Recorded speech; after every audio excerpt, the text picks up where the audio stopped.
Aloha, Sister Girl. Aloha, and welcome to another week of Sister Girl Read the Bible. If this is your first time here, I simply want you to know that we are a community of women who decided to grow closer to God through the studying and the reading of His Word. I also want you to know that we are currently in a 52-week series entitled Women Like Me, and it's a series where we are looking at biblical heroine and learning lessons from their lives and how to live and how not to live. And we want to support you in your study of this Women Like Me. So if you want our free resource, just go ahead and put the Women of the Week in the chat wherever you're watching. We'll send you that free resource. Also, you can go to our website and click on the link there to get my book entitled Women Like Me. And if you're listening by podcast and you want this free resource, just go ahead and email us info@empoweringwomenhawaii.tv and we'll make sure that you get that free resource. All right. Well, before we get to our study today, I got to ask you, have you registered for our Sister Girl True Women Virtual Summit yet? It is coming up on September 6th and 7th, and God wants to meet you there. He has a word for you. We have over 20 speakers from around the globe. As far as Africa, as far as Samoa, we're really going around the globe. And we have a word that God has given us for you. So make sure that you join us. It is absolutely free and it's virtual, so you can watch it anywhere.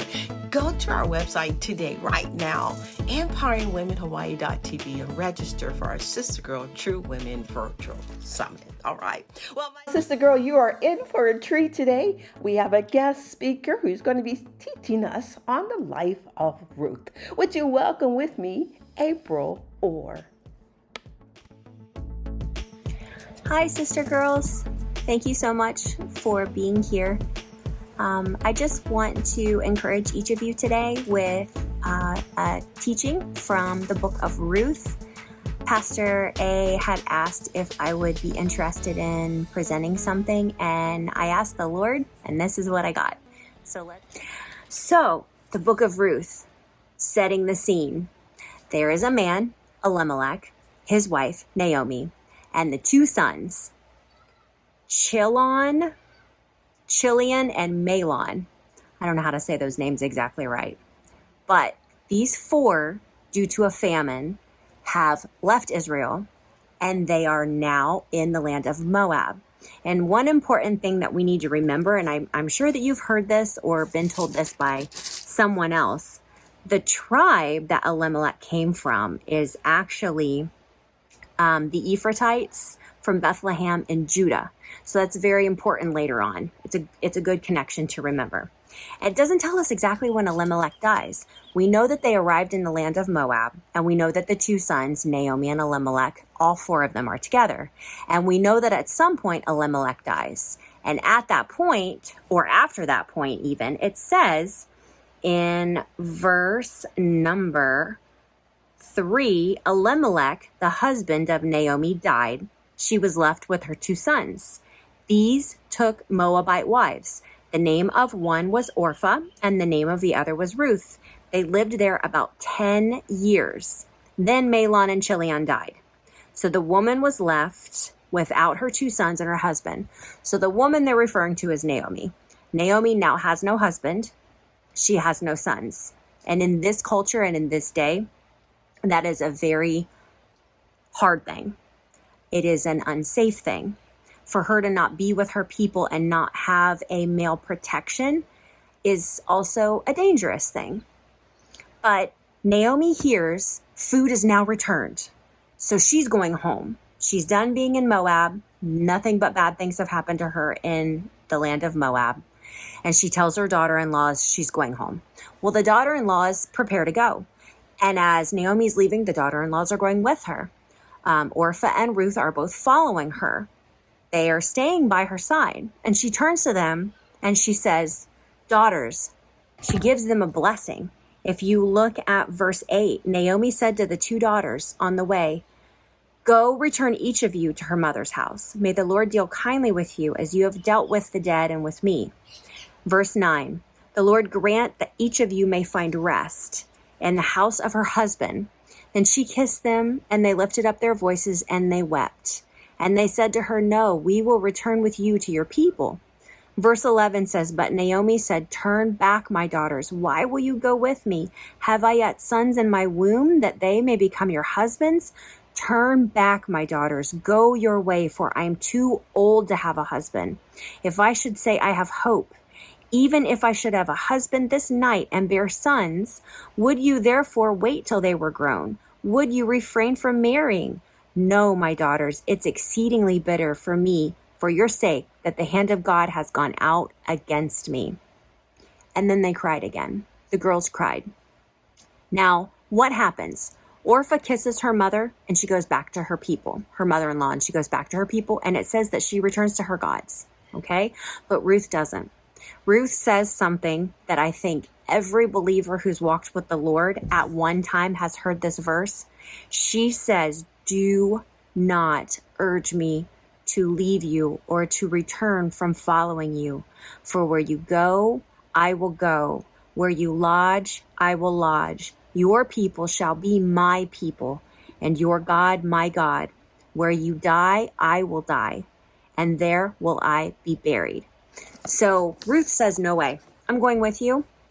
And at this point, we see they arrive into the land of Israel, and now Naomi has changed her name to Mara because the Lord has dealt bitterly with her, she says. So now her name is Mara, which means bitter. And here enters Boaz. Boaz is a redeemer. He's a kinsman redeemer. He's not the closest one, but he is someone that Ruth has the ability to go and glean in his fields. And so gleaning at that time was very hard work.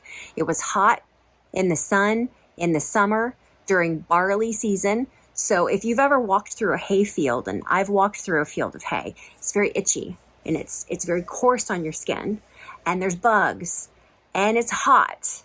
So Ruth would have been working as a laborer from sunup to sundown. And it says throughout here that they were harvesting barley. Now, an interesting thing about barley is actually a staple in the diet back in those days for hard work. And that's the equality within the Bible of what they said barley is.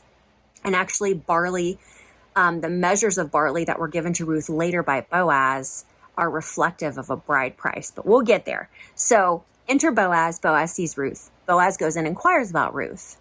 Ruth is following directions from Naomi this whole time. She's working hard. She's listening to what Naomi says. She's obedient. She's very intentionally obedient, and she's rewarded later on. So Boaz comes and offers protection. He tells Ruth in chapter 2, verse 8, I see your hard work. I know you're a woman of character and worth. Stay close to my women. My men will protect you. Don't glean in any other field. Now, at that moment, she could have made a decision. She could have said, I don't know if I feel comfortable. I'm going to go to a field of somebody who's younger, maybe somebody more powerful, but she doesn't. Ruth is very humble and she's very obedient. And she actually is invited to Boaz's table after one of the days of harvest. So not only does he provide protection for her, but he also provides provision and sustenance for her. And so that she is able to eat her fill and take home morsels of food to Naomi. Now she tells Naomi what happens, and Naomi is very excited. And Naomi gives her further instructions that on the night of the big harvest, really, you are to wash yourself, anoint yourself, go on to the threshing floor. Do not let yourself be known to him until he has eaten and drank and got his work done and he's sleeping. And then you go, you uncover his feet, you take off his sandals, and then you lay there. And that's it. And you wait. And so that's what she does. She doesn't make herself known. She doesn't raise a ruckus, but she follows Naomi's instructions. And she lays down at Boaz's feet. And it tells us that about midnight he stirs because he feels something by his feet. And he sees her down there. And she says to him in chapter 3 and verse number 9, he said, who are you? Meaning Boaz said to Ruth, who are you? And she answers, I'm Ruth, your servant. Spread your wings over your servant, for you are a redeemer. In verse 10, he says to her, May you be blessed by the Lord, my daughter. You have made this last kindness greater than the first, in that you have not gone after young men, whether rich or poor. Right? So he says right then, you know what? Lay back down. And what I want you to do is I want you to stay there until morning. And she did. She obeyed, again, intentional obedience. And then he woke her up she laid at his feet till morning, but arose before one could recognize the other. He said to her, let it not be known that a woman came to the threshing floor. So he's protecting her. Once again. Then he measures out 6 measures of barley for her to take back to Naomi, right? And he says to her, I'm going to settle this. There is a redeemer that's closer than me, but I'm going to settle this today. If he will redeem you, great. And if he won't, I'm going to redeem you. And so that's what he does. In chapter 4, he goes and he speaks to the elder at the gate, and he waits for the man, and the man shows up. And then he says that he wants to redeem everything that Elimelech owned, his land that belonged to his sons, and Ruth. And the man that is closer in relation says he doesn't want the land. He doesn't want to perpetuate the name. And that's the interesting thing about their culture. So they believed that when you redeem the land, you also continue the line. So Boaz is going to be sacrificing the first child that Ruth would have, not sacrificially, but his namesake, that would actually go to the line of Elimelech and Elimelech's sons. And that's the coolest part at the final chapter in Ruth, where it talks about, so Boaz took Ruth, and she had a son. And all of the people around Naomi said, blessed be the Lord, who has not left you this day without a redeemer. May his name be renowned in Israel. He shall be a restorer of life and a nourisher of your old age, for your daughter-in-law who loves you is more to you than 7 sons. They named him Obed.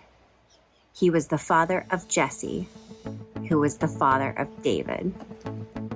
The final blessing and the final connection of Ruth at the end is the genealogy from Perez to Haran, Haran to Ram, Ram to Amminadab, Amminadab to Nahshon, Nahshon to Salmon, Salmon to Boaz, Boaz to Obed, Obed to Jesse, Jesse to David. And we know the line of David gave us Jesus.